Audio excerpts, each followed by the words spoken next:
off, forgetting to hit record. Now let's get our slides on the screen here.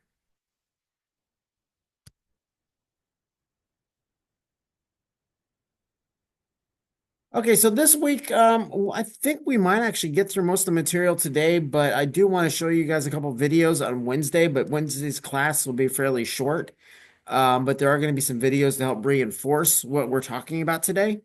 Um, but that also gives you, when we have shorter classes, it gives you time to get caught up on your work, to work on your final assignment for this class or for other classes. So, but I still, for attendance purposes, I'm going to have class Wednesday, but it'll be fairly brief and we'll watch a video or two and that's about it.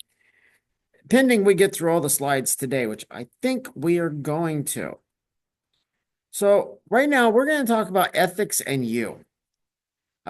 This whole class has been about business ethics, basically.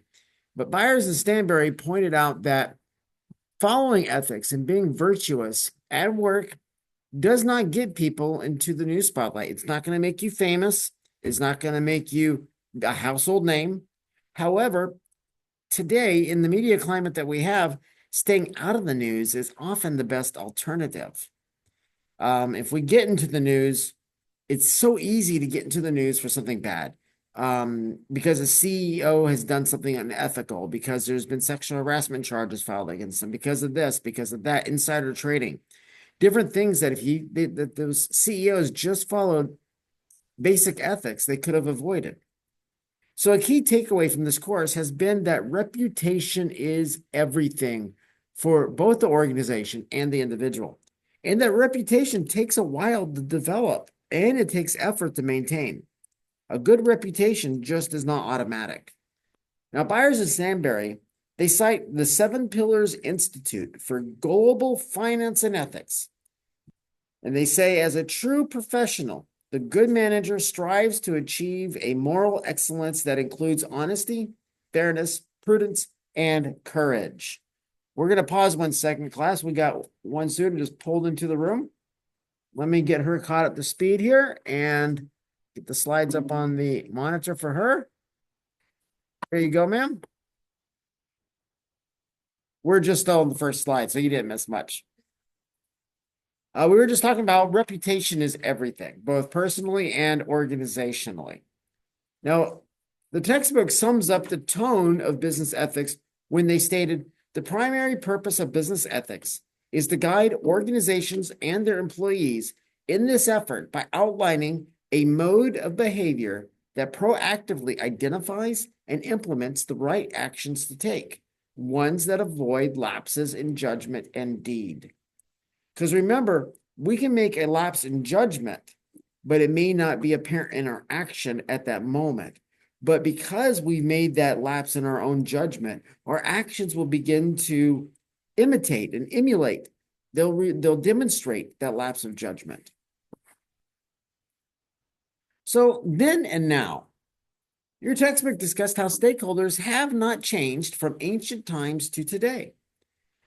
Whether you shop online today or you bought an item, let's say a piece of pottery on the streets of an ancient city like Rome, you are still engaging as a stakeholder buying from a business.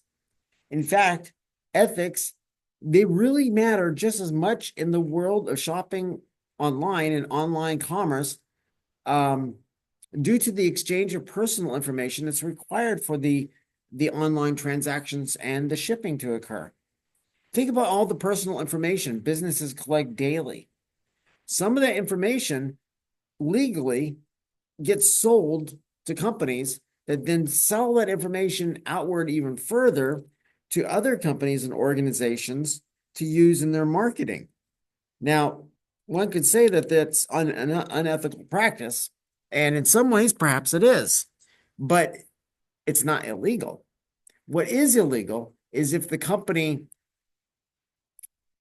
divulges too much information, social security numbers, things like that. That there is going to start getting into an area where now it's illegal.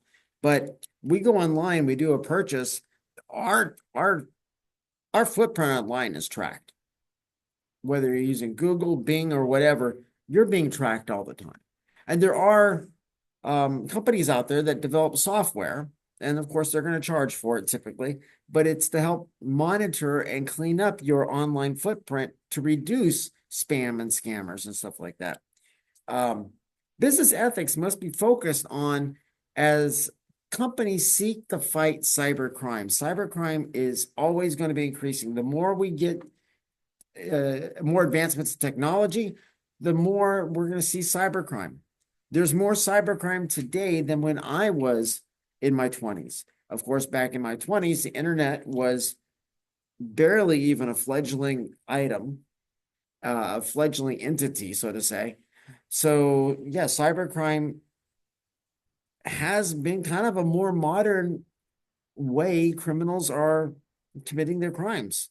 But if you really look at it, what constitutes a cybercrime is theft, stealing information, identities, and people have been doing that as long as we've had personal belongings, personal identities. So all they really have done is found a new outlet to express their crime, their criminal interests.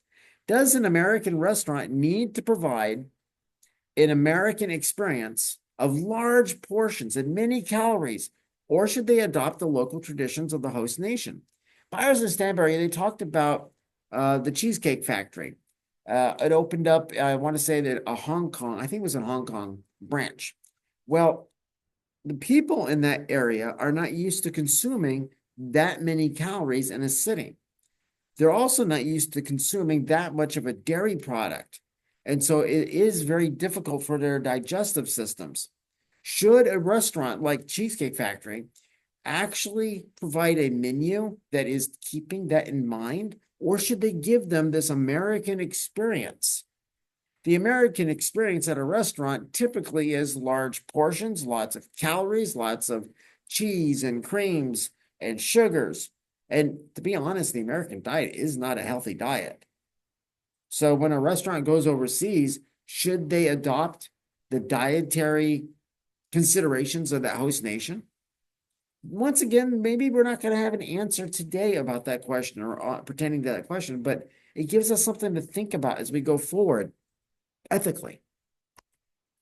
So now let's turn our attention to ethics and employee behavior. Byers and Stanbury, they noted that many employees tend to act unethically when they feel dissatisfied with their boss or company. So the person feels that they've been wronged by the company or by their boss. They begin to engage in theft, taking items from work that don't belong to them, maybe monies, showing it up late, calling in a lot more. You find dissatisfied employees, they display a very negative behavior pattern. Well, they're dissatisfied. And the textbook offered Walmart as an example of this due to being one of the largest employers in America. Walmart may attempt to appear like an ethical organization, but it has fired staff illegally, refused to pay overtime and benefits, violated the rights of employees, engaged in child labor, and refused to pay legally mandated health care. And I'm going to add another one on there that I discovered about Walmart when I was in grad school, and that is they get these contracts, they make contracts with producers of clothing for their own store brand. I think George is one of their brands. And so they get a contract with a factory in Malaysia. And they say in the contract that you have to have the safety considerations in place. You need to treat your employees such a way. But in reality, they don't enforce it. And they know that these people are being mistreated. They know that the factories are unsafe, but they still do business there. But when the factory has a fire occur because it's so unsafe, or somebody gets injured, what Walmart typically does is they wash their hands of it. They say, well, we said in the contract that you had to do this, this, and this. Because you didn't, now we're going to terminate our contract with you. But then they go and find another factory and they set the same basic contract and they don't enforce the safety and the fair treatment clauses. And so that really, to me, is a really unethical practice of any organization. So how ethical is Walmart? With such a large and dissatisfied staff, what negative behavior do its employees engage in? Well, I worked at Walmart for about a month and a half, 2 months back, 20 years ago. I worked in the paint department, your tools and all that stuff. I actually enjoyed mixing paint. I enjoyed working in that apartment, but I will say that the leadership there, they did not practice good leadership traits or skills. They didn't have the good traits, they didn't have the good skills. And the staff typically, you go in and you feel like a robot. You feel like you're unappreciated. But on the surface, they really try to paint a picture that everything is great and grand. So, values and decisions. The textbook noted that each person is a commodity. Okay, we talk about resources, financial resources, and equipment as resources, but people are resources. As a matter of fact, human capital is a big part of the capital of organizations. And forgive me, I'm rubbing my eyes a lot. My dog woke me up at 5 in the morning to go out, and I had just gone to sleep at like 3 in the morning because I do have insomnia. So instead of getting 3 or 4 hours good sleep, I did it. So my eyes are killing me today. I have some Visine and everything, but I apologize. So um, um, humans are actually a form of a commodity, and organizations can spend them. But human beings are also logical, independent thinkers capable of engaging in decision making. So a dollar bill cannot think, it cannot make decisions, but a human being who also is a form of capital can. Each individual must understand their core values, since these are what drive our decisions to act ethically or take advantage of the situation in potentially illegal ways. So this week, we're really looking at our values. Loyalty. While customers remain loyal to a company due to their specific requirements of quality and cost, this is technically called the voice of the customer. These represent external relationships. Now, internal relationships, this is what you find between the organization, its leadership, the staff, the suppliers, and even distributors. And if it's vertically integrated, the other aspects in their supply chain. Organizations hire people to complete specific tasks, but they must undergo the necessary training provided by the company. When I worked for the IRS, I had to go through training provided by the IRS to do the job that I was hired to do. And that training, it costs money. The organization, the company is investing in these people. When they train new employees, they hope that they will remain at that company employed instead of just jumping ship and going to another company, taking the training that they just received with them. So they're training people in hopes that this person is going to express or demonstrate the duty of loyalty that we talked about a few weeks ago and stay for a while. Now, there was a time where people stayed for decades. You went, you got a job, and you stayed there until you retired. You got a gold watch. But now last week, I think we talked about the workforce being more mobile. People stay at jobs for around 3 years, I think is what it is. Forgive me 1 second. I'm going to try to put some drops in my eye. It's driving me bonkers.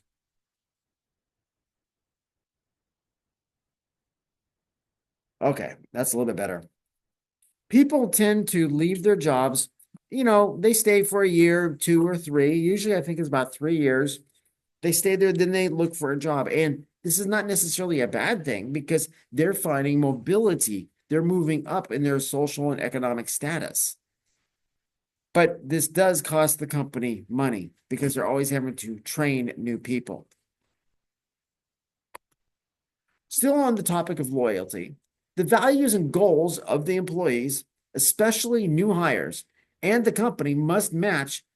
They must align together so that a long-term relationship can begin to develop. Ethical employees understand their core values and they look for companies they are aligned with when they're in the job search phase.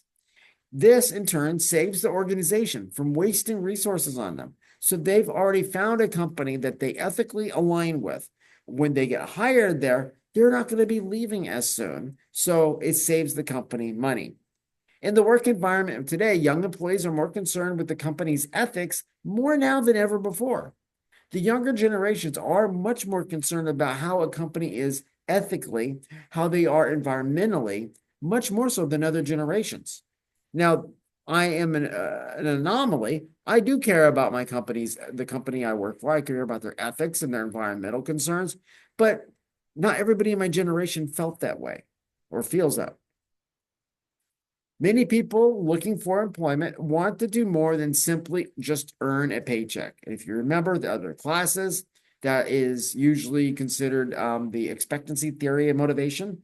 They go to work, they're motivated to work because they're expecting to receive the compensation. These young employees want to contribute to the organization in a way that is aligned with their core values. This is a form of, like, it could be social justice motivation, and that is a theory of motivation, or the equity theory of motivation. The current solution is for organizations to strive to become and remain ethical because they understand how important this is to younger employees. Not only do these organizations try to remain ethical, but they understand that their employees want to be happy and content at work. So this helps to try to improve overall employee productivity, because now the company says we need to remain ethical, but we want our employees to be motivated, engaged, and satisfied. In other words, happy and content. So they do things to that end. And employees actually produce better in that environment. That's almost, I'm going to say sarcastically, that is surprising. Of course, people are going to produce better. They're going to perform better in an environment that they want to be in.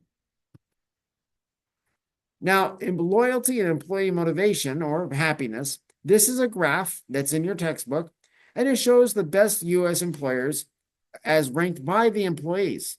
Costco is at the top, and that doesn't necessarily surprise me. Costco has a very good reputation. Google's also very high. REI has a great reputation.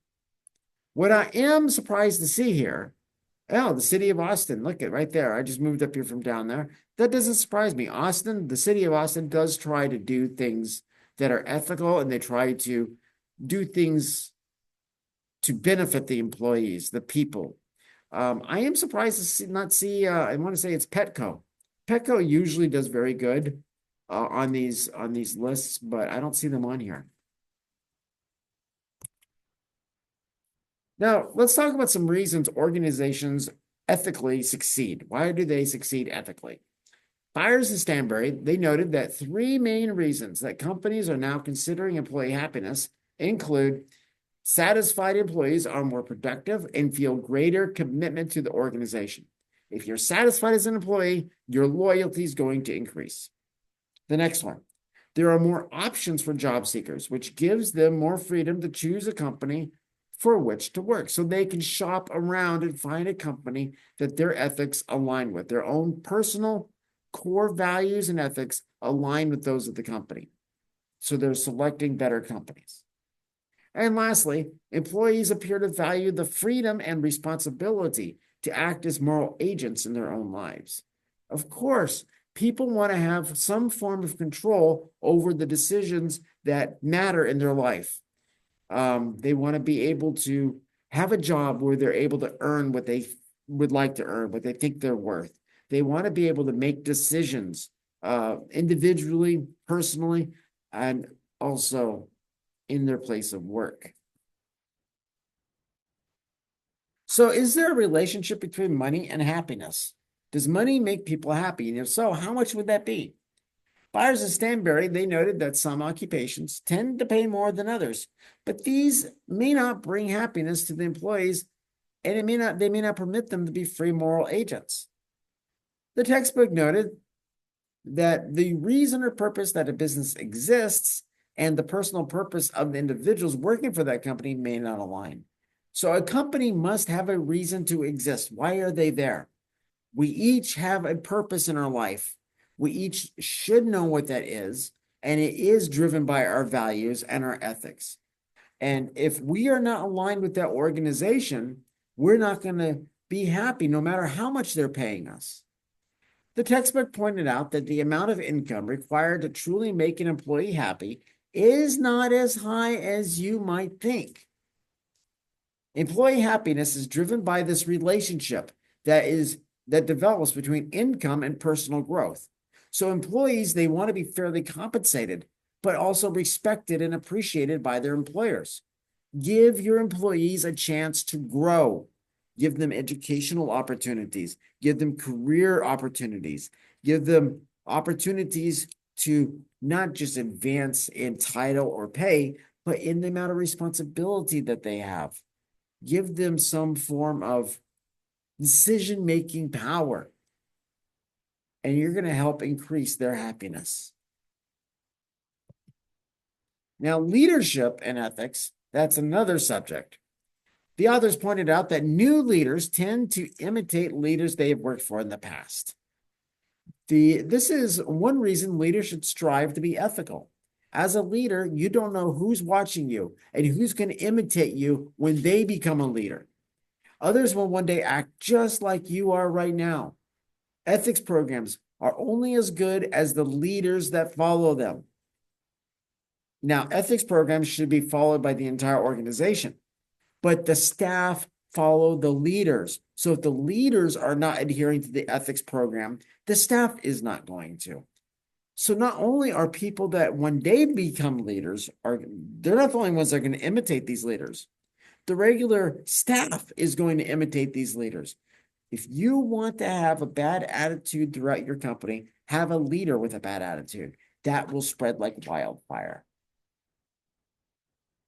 Okay, so this can even include companies wanting leaders to refuse to plagiarize when they write for the organization. This is why I stress that you avoid plagiarizing in all my classes. Not only because academically it's unethical, but because professionally, one day you'll be working someplace and you'll have to write a report or a brochure or do something. And if you plagiarize, you've got problems because when it's discovered, people are going to see that you plagiarized and they're going to question your personal values and personal ethics.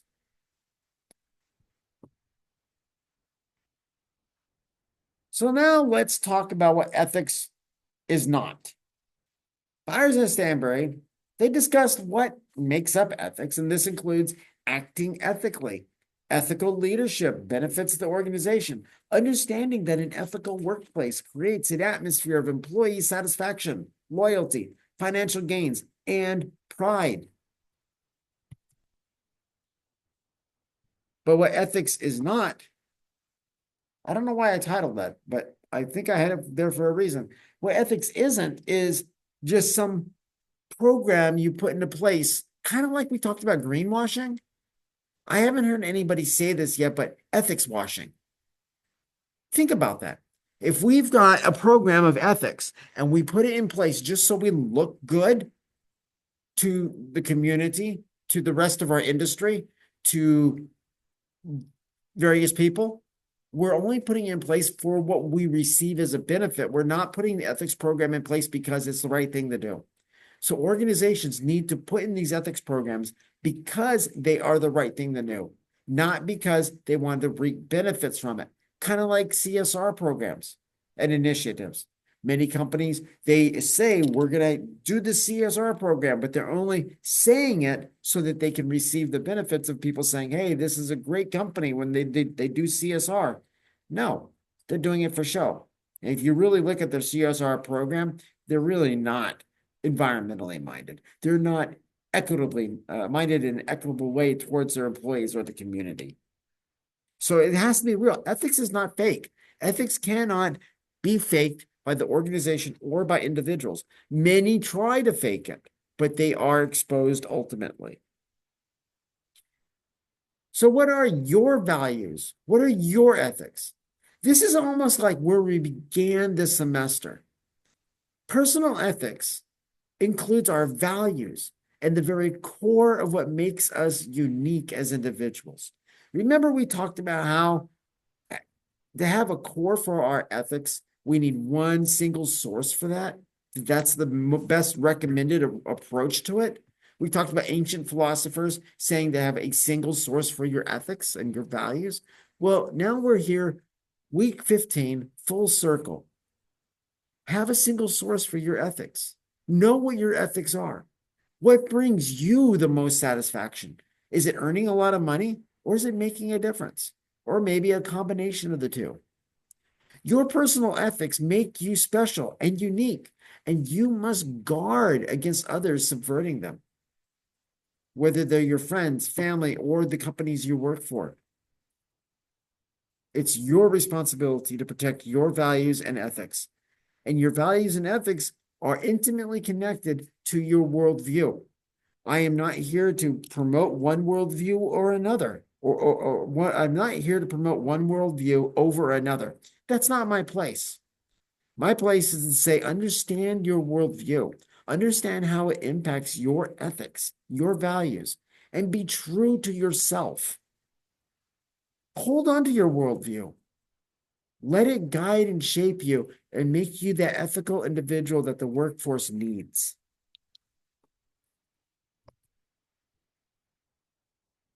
The textbook asked about how you protect your values. So first you have to identify your values. Things like integrity, fairness, respect, or it could be something else. But you got to find out what you value. You have to identify what that is. The authors recommended that you write down your values in a personal mission statement to aid you as you live your personal and professional life. In TCM 1000, when I teach it to the freshmen, I actually have them develop and write out a personal mission statement. And I recommend each of you do that. Remember that people change their core values over time. I'm 52. My core values are different today than they were when I was 18. But quite a few of them are still the same, believe it or not. But there have been some alterations because I went and I experienced things. I lived life. I learned. And that helped me to mold and shape and refine my values and my ethics. So be flexible. Your values, these serve as guardrails as you navigate life. This is what keeps you from going too far one way or too far another way. It keeps you centered on your purpose and on who you are. Identifying your values. This is a little table from your book of all the values that matter to you. Examples would be honesty, integrity, loyalty, fairness, honor, hope. You need to list the 5 that are most important to you. The next step, you write down where you believed you learned each value, such as maybe your family, school, sports team, belief community, or work. And then write a real or potential challenge you may face in living out each of these values and be as specific as possible. Commit to an action in support of each value. Again, be specific. This isn't an assignment that you're necessarily going to be doing. I'm not giving you another assignment. I'm showing you how to write a personal mission statement. And in writing your personal mission statement, Byers and Stanbury, they suggested that you write your personal mission statement, including that you keep it brief. You write a sentence that states what you value and what you desire to do. Now, this sentence usually in most mission statements resembles a little bit more of a small paragraph, but it's one sentence. And Byers and Stanbury also recommended testing your mission statement. They further mentioned that whoa, my eyes again. For Vios who just came in, my eyes have been, my dog woke me up at 5 a.m. They further mentioned that starting a company is one of the ultimate tests that you can engage in of your mission statement. We talked about entrepreneurship and how it requires somebody who maybe is more charismatic. But as that company grows, they need to become more of a traditional type of organization and leader. Well, this is a chance. Entrepreneurial startups are a great place to test your mission statement, your values, because that is really like the crucible that burns off the impurities. Okay, it's a hard thing to do to start up an organization. I've started up organizations before, and it is very difficult. Although I'm not recommending that you start a business just to test your mission statement. However, you can test your mission statement as you play on a team or engage with classmates or interact with family members. Get your mission statement solidified and then test it. Why test it? You want to make sure that that mission statement truly represents you. And we can sit down and we can write, we can type on a computer and think we've got it. But when we put it into practice, we can see if we really got it right. That really is me. Maybe it's close, but I have to fix a thing or two. And that is the lecture for today. Um, like I said, your ethics, your values are grounded in your worldview. My worldview changed. I was raised in Christianity, namely as a Pentecostal. Later in life, I became a Baptist. I moved to the Baptist side of the Christian faith. And after graduating seminary, I became more of an agnostic. I just didn't know anymore. And technically an agnostic atheist now. My worldview has changed. Some people, their worldview doesn't change, and that's great. That's awesome. But being honest with myself has helped me to understand that my values were so essential to me that many of them stayed the same no matter what worldview I was actually adhering to. And I think some of that goes to the way I was raised. My whole life wasn't the greatest. It wasn't the worst. It was abusive. But it wasn't just my family that helped shape me. It was friends. It was the people around me. And looking back, I've grown through the years, but my very core values have remained fairly consistent. There's been some fluctuation over the 5 decades of my life, but I've let myself be flexible to embrace that change as a positive thing. You're young, so right now, determine where your ethics are. Determine what was the source for these ethics. And then hold on to them. They're precious. But understand that as you mature and as you age, they are going to change just a little bit. They're going to refine. It's not like I went through a great shift where suddenly I have totally different values and a totally different ethical system. No. My values and my ethics got refined. When you're working with gold and you're purifying gold from ore, it's got to go through refinement. You put it into a crucible and you heat it up until it's just molten metal. And then you skim off the top this smuts. That's the impurities. The same thing happens with us. As we live life, we go through the challenges. Maybe we do start something up. Maybe we don't. But the stress that we have if we do start an entrepreneurial venture, we have that stress in other areas in our life. And that stress begins to heat up that crucible, and it heats us up. And when we remove away the slough at the top, we're left with something more pure. So over the years, that's going to happen to you. Life is not easy, nor should it be easy. But we should learn from life. It should make us grow and strengthen us. So as we're getting to the point of wrapping up this course, I hope that each of you take a little time to think about what are your values? What are your ethics? Where do they come from? And then understand how those values and those ethics make you unique and wonderful, special. Bios, if we sat down and compared ethical systems and values, we've got some differences. But that's wonderful because we want these different perspectives. So we want employees whose values are a little different than us. We want them aligned with us, but that doesn't mean they're identical to us. We want people to be unique because that allows for this diversity in perspective. And as a leader, I want that because that gives me a better understanding of the project we're working on or the problem we're solving. So I welcome people whose values align with mine, but are unique and different in their own special way. It's okay to be different. As a matter of fact, I think it's better that way. I think we're stronger as a species that way.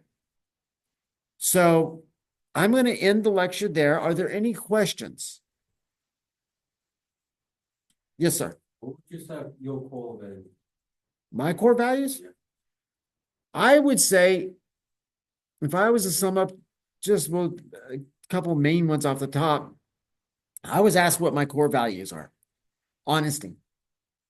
I value myself being honest to myself and to others, and I value others being honest to me. Um, Humility, because ego has gotten in the way so many times in relationships I've been in or in situations I've been in, where I've noticed that a large ego is problematic. And so being able to be humble. I got my doctorate, but I don't know everything. I know a ton about a tiny little sliver, but I don't know everything. Some people, when they get their doctorate, they act like they know everything. I don't. I'm always on a search for knowledge, and I can learn from anyone, a kindergartner, all the way to a colleague with a PhD. I can learn from people. So I value learning. And it's not just learning information, but learning about people and situations. So I would say I'm inquisitive. That would be another value. Um, I strive to be dependable in my relationships and in my friendships. I want to be somebody that when people ask me to do something, they know I'm going to do it. And if I forget, all they got to do is remind me, and I'm sorry, I'll get to it right now. Because we're all human, we forget. So I would say those are some of my core values. Some of those I can see how I got them at home growing up. A lot of them I got through my friendships I had as a child, as a teenager, as a young adult in the military. The military did a lot to help shape my values too, because you talk about a crucible, you really get tested in the military. Um, Not just because it's a stressful, strenuous job, but we worked hard, we partied hard. And so you found yourself in many situations where you had to decide between one action or another. You don't always choose the best of the two, and you learn through those mistakes. So it was it was a growth period for me. I hope that answers your question. And those are things that have been consistent in my life from being a teenager till now. And I say that because as a child, my values were still in the stage of forming. Even as a teenager, my values were forming. As a young adult, they were still forming, but they were getting more and more solidified. It was like that molten gold was beginning to cool off and harden. I am who I am, and that's all that I can be. And I'm not apologetic about who I am. I'm apologetic about things that I do that hurt people. But I enjoy being me. There was a time when I didn't. I actually have a tattoo on my wrist of a semicolon. And if you know what that means that I attempted to check out of life early, but I survived. I got through it. That happened on a couple occasions when I was in a situation that I felt was too much for me and I didn't feel like there's a way out. But even that helped to strengthen me. So I can be weak, I can be fragile, I can be strong, I can be happy, I can be sad. But one thing about me is I like to be dependable, honest, and humble. And I like to learn from everything and grow. So I didn't tell you any of this to get sympathy or anything like that, but I was abused as a child at home. But once again, that too helped to strengthen me through the years because I let it. I used it to strengthen me. I could have let it destroy me, but I said, no, I'm going to become better than they were. And that doesn't mean I'm a better person, but I'm a better Brian than I could have been if I followed what everybody around me was doing and saying. So don't compare yourself to other individuals. Don't try to be the best person in the room. Just be the best Christina, be the best Vios, the best Christian and Donovan, Anthony, You go by both names. The best Enos that you can yourself. Compare yourself to yourself and be better today than you were yesterday by your standards, by your world values, your worldviews, your values, your ethics. That's literally, if you remember anything from this class, I want that really to sink in. You don't need to compare yourself to other people. Because if you do that, you'll always be falling short. You will never have success in that deep core of yourself of being who you really are and knowing who you really are. As a Stoic, I tend to analyze myself a lot, a few times a year, self analysis. The things that I don't like, the attributes and parts of myself I don't like, I have a choice. I can get rid of them, I can change them, or I can accept them. And depending on what they are, I may do one, I'll do one of the three for sure. But I don't always keep them and I don't always get rid of them. But it's my responsibility. No one else's responsibility to change the things about me that I don't like. That's my responsibility. It's my responsibility to know myself.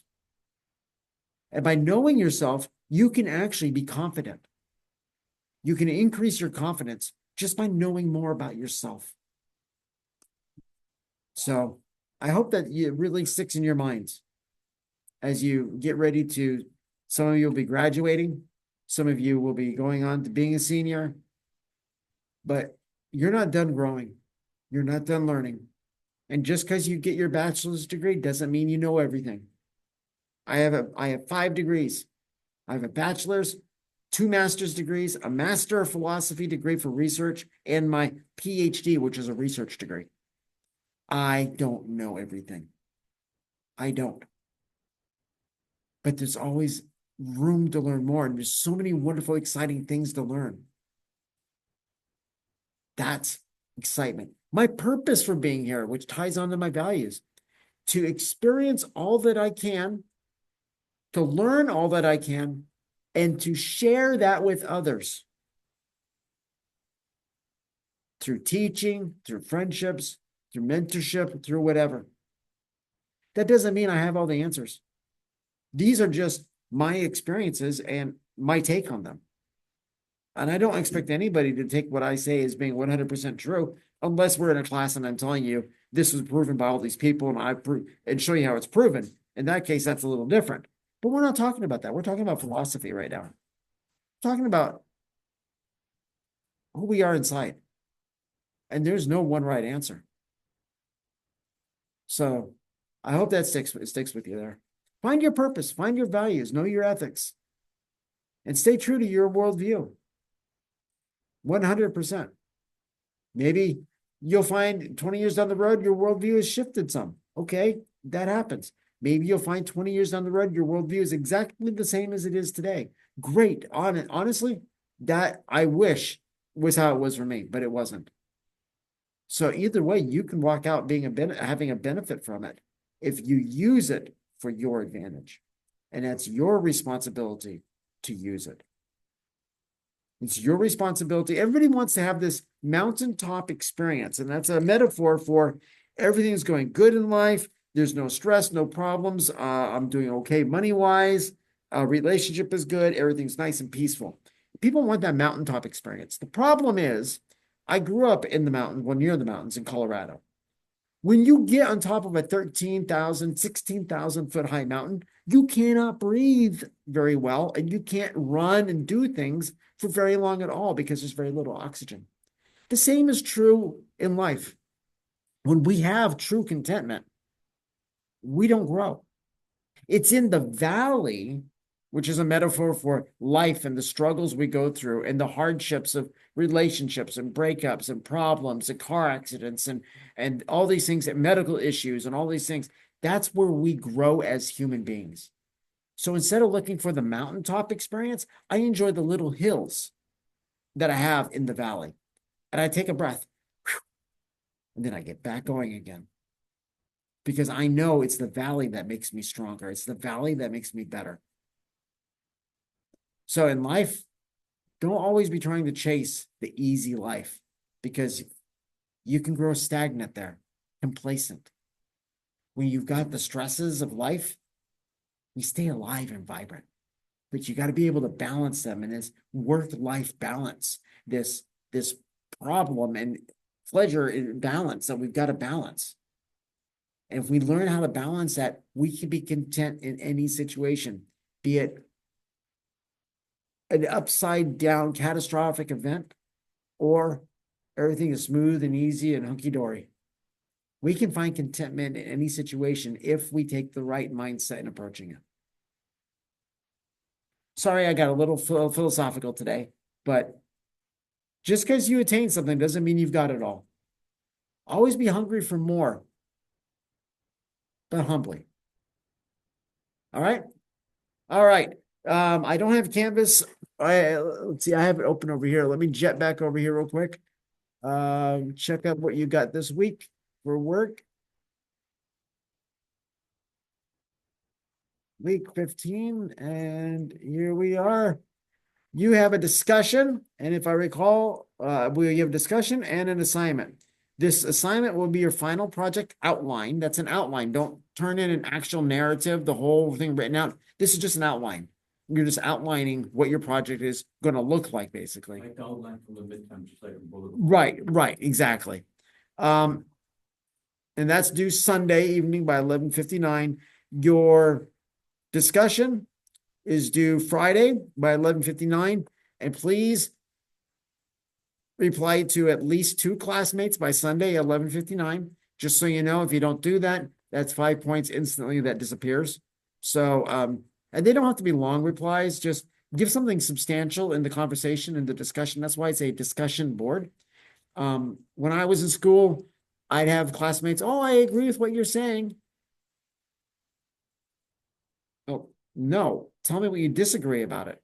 Tell me what you found that you know that you've heard of that counters what I'm saying. Give me something, give me some friction. But we do it respectfully in academia. We don't do it to be hurtful or vengeful. So if you notice in some of my replies, because I have to reply to students, not all of you each week, but a percentage in the replies and the discussions, I'll say, well, what about this? What do you think about that? I'll take another side. I'll play the devil's advocate and I'll ask questions or present different information or different sources. And if you provide different sources, provide the reference and the citation. Okay, but add something to it. Let it be a conversation. Okay. All right. So that's what you have this week. Wednesday, I'll see you on Zoom. We'll watch a couple videos and then I'll cut you out early. Okay. All right. Hang around 1 second, Vios. All right. Zoom, I'm closing you out for the day. Unless anybody has any questions. Nope, all Thank good. you Thank very you, much. Professor. Have a great day. All right. Thank you. You take care, gentlemen. See you later, ma'am.